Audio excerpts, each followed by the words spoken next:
All right, ladies and gentlemen, here we are for another Oath of the Gatewatch draft. And right off the bat, we've got a tough pick.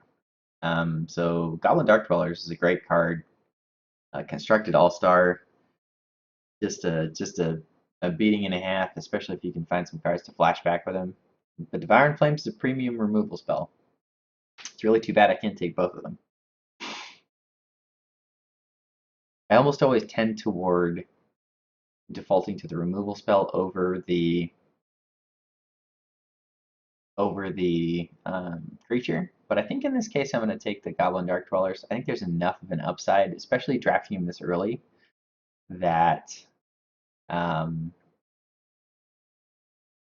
I can find some stuff to flash back with him, and he's just a very good um, aggressive body with menace. So I think I am going to take um, the Goblins, Sir Danky D, and we're just going to do that. Well, there's a very good There's a lot of very good cards in this pack. Cyclone Sire, Undead War Cleric, Havoc Silver is very good. I'm going to take a Boulder Salvo here, try to stay red.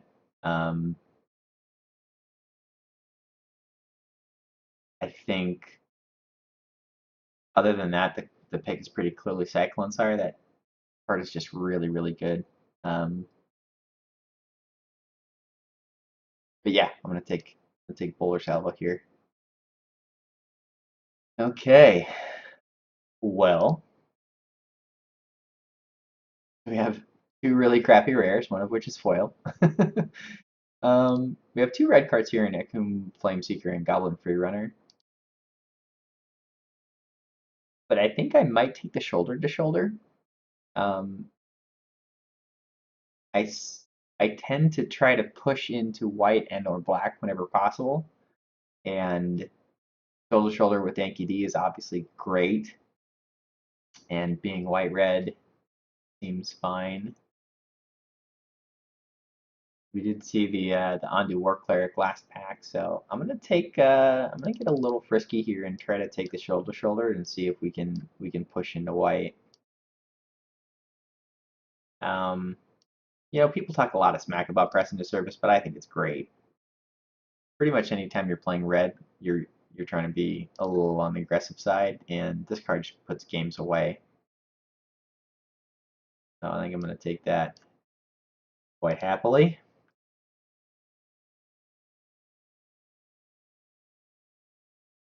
So in this pack we have Cultivator Drone, Expedition Raptor, Avenger, Cinder Barons, Crumbling Vestiges considerations. I think I'm going to take Raptor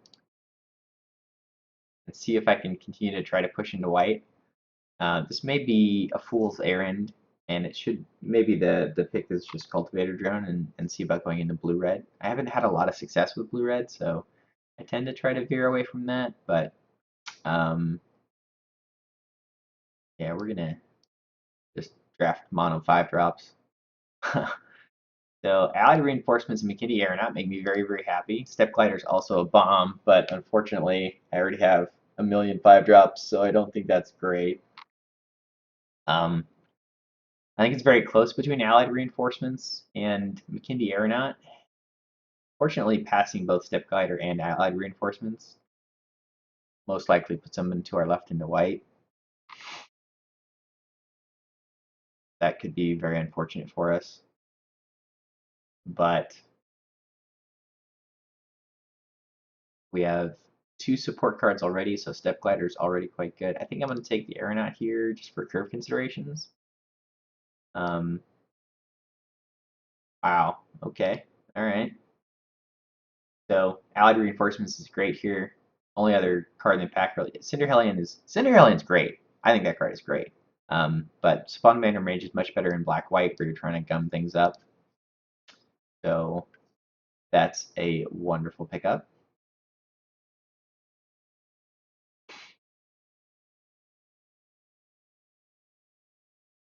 Might take Searing Light for the sideboard, or honestly, I think I might take the Tranquil Expanse.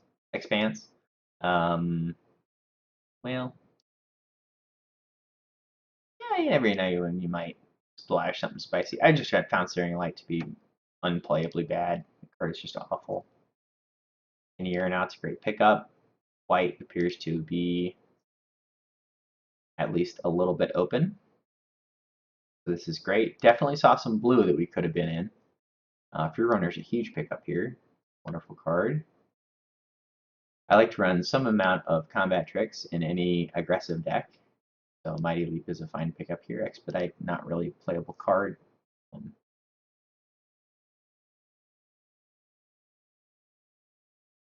With the cards we have, we're looking to be kind of an aggressively slanted white-red allies deck. Um,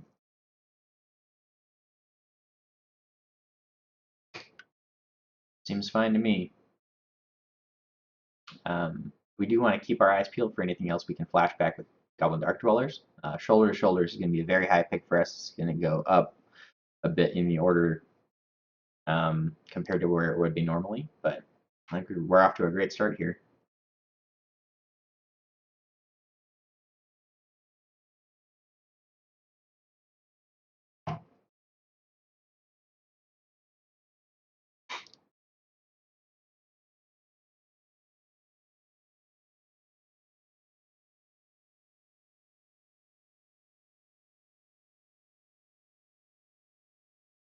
We are looking to probably cut off a Protector. He's just not a great beater here. Well, there are quite a few good cards in this pack. Obligator, Wall of Resurgence, Expedition Raptor, and Zada's Commando are all great cards.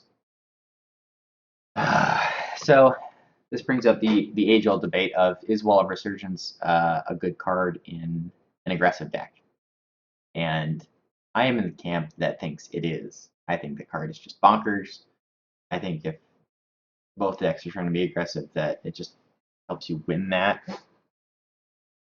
I am very tempted to take it. That being said, having Zada's Commandos in your white-red allies deck is just among the best things you can be doing. I think I'm going to take the 2-drop. God, that's rough, though. Both of those cards are quite good. But I think this is correct.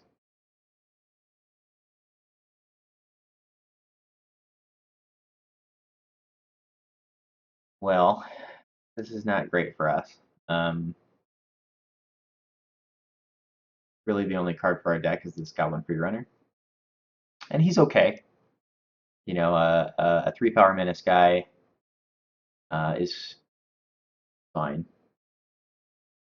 There's not a, well, yeah, there's not a whole lot else in the pack. I mean, Pathwarden's great. Cultivator Drone's great. Flesh Mage isn't as great as we thought it was going to be. But anyway, oh, there's another Zada's Commando here. Outstanding. Captain's Claws just isn't really doing what you want it to be doing. Every time you attack with it, the creature just dies. So he is a pretty easy Zada's Commando. Out of a pretty stacked pack, I mean, the blue is quite strong. I think, yeah, it could have been blue-red, but I snap up another Zada's Commando quite happily here. Card is very good. Stoneforge Masterwork in an allies deck is going to be absolutely the nut. We have allied reinforcements already. That's just, yeah, that can really put us over the top there. That's a great pickup. So we're now officially all in on allies, and we're just gonna try to ride that bad boy to victory.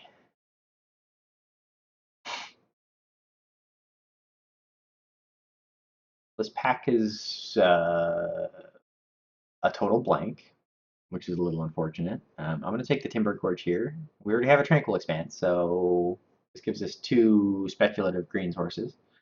We don't have any need for colorless mana, so the Unknown Shores really kind of isn't on the radar. There are quite a few gold cards in Battle for Zendikar that are splashable and great. Wow. Am I getting blanked here? The late Vampire Envoy, but I'm not going to play Bonesaw. I don't think. Playable with aeronauts.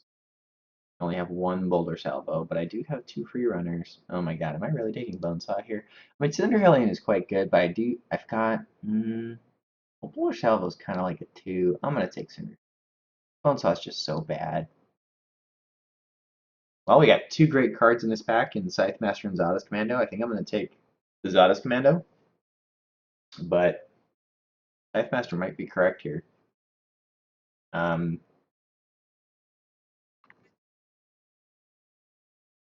would have really loved to see another support card in this pack, another shoulder shoulder, but we didn't. Maybe I'll take the Scythe Master. I already have two Zetas. I already have 4 2-drops.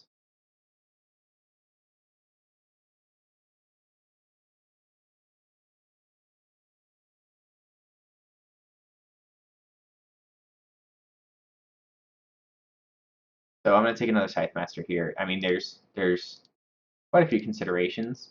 We like Brute Strength a lot, especially with all of our first strikers. Actually, you know what? I'm going to take Brute Strength here. Well, yeah, I'm going to take Brute Strength here. We have a lot of first strikers, and the card is just really good with critters that have first strike. Anytime you can get first strike and trample together, it's just very, very strong. Bonesaw will probably end up getting cut. I hope it does.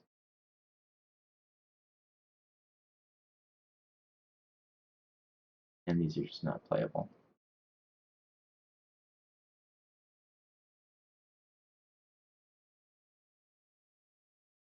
I think we're lined up pretty well here.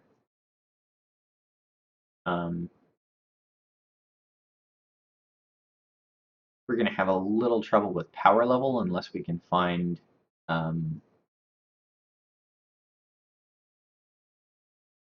other more powerful cards to go in our deck. Love to find some flying creatures.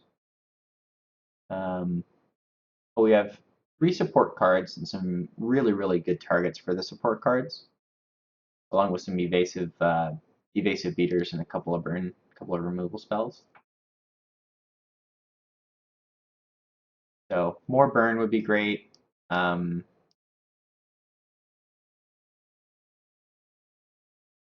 these guys in the sideboard for now.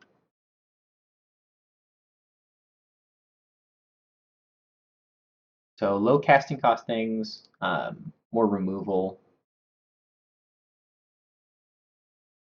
and a little bit on the power level side is what we're kind of looking for. Speaking of power level, Angel Removal was just an amazing pickup for us. It's the absolute perfect top end. Gives us life. It's an ally. It's a huge flyer. It's just a phenomenal pickup for us here. So here we run into the awkwardness that is Battle for Zendikar.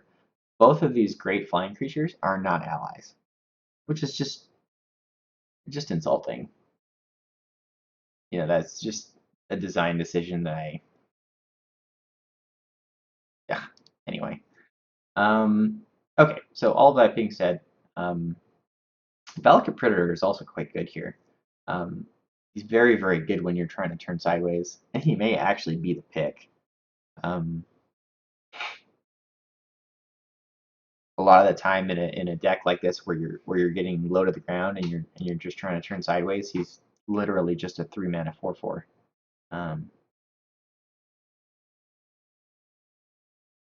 There is some consideration for tandem tactics. That card can be quite a blowout. I am a little tempted to pick a flyer, but I think I'm actually gonna take Valakut Predator here. Just try to trend toward being as aggressive as possible.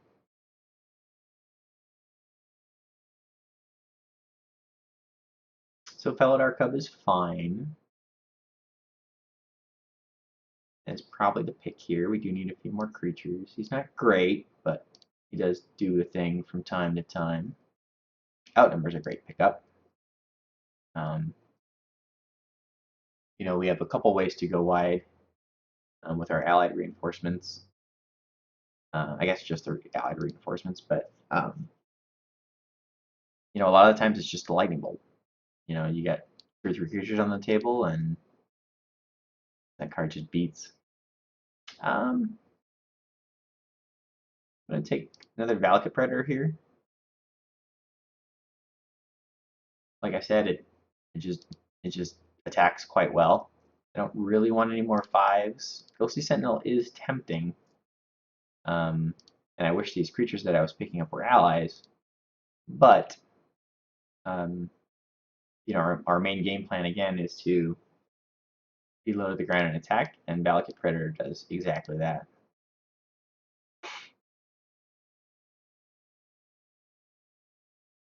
And it's a pretty easy Shadow Glider. Again, really wish he was an ally. How many allies do we have in our deck? We have 1, 2, 3, 4, 5, 6, 7, 8, 9 allies. So we're definitely a little short. We really like to have probably 10 or 11 allies under ideal circumstances.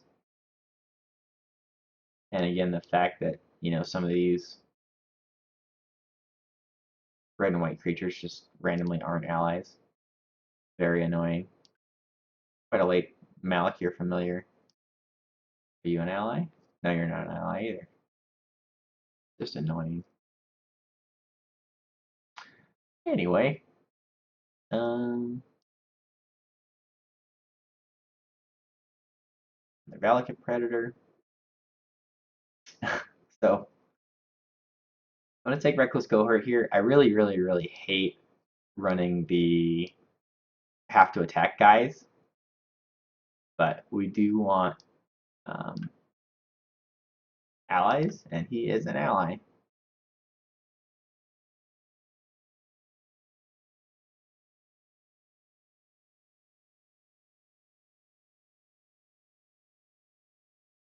This is between Sure Strike and Tandem Tactics. I think I'm going to go with Tandem Tactics.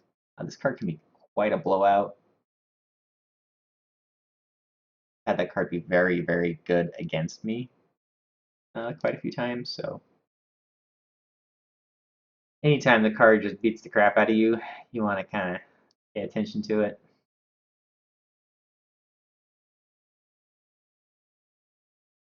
Boiling Earth is a great sideboard card. Anytime your opponent's deck has a lot of X1s, if you can ever cast this for 7 and get the Awaken off it, it's outstanding. Otherwise, you can just clean up a bunch of Scion tokens, you know, potentially Nettle Drones and Sky Spawners, that sort of thing.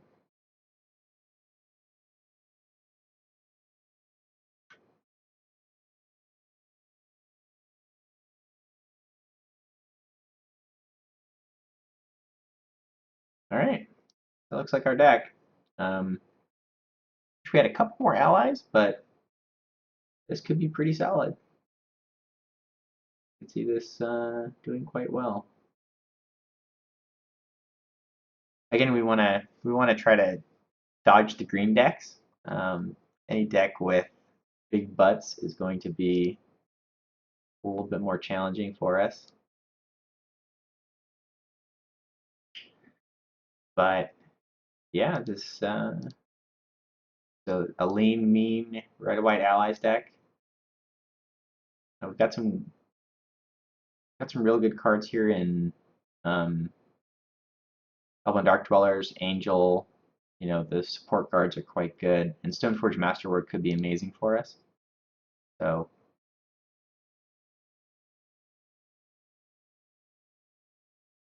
yeah, we'll see how it goes.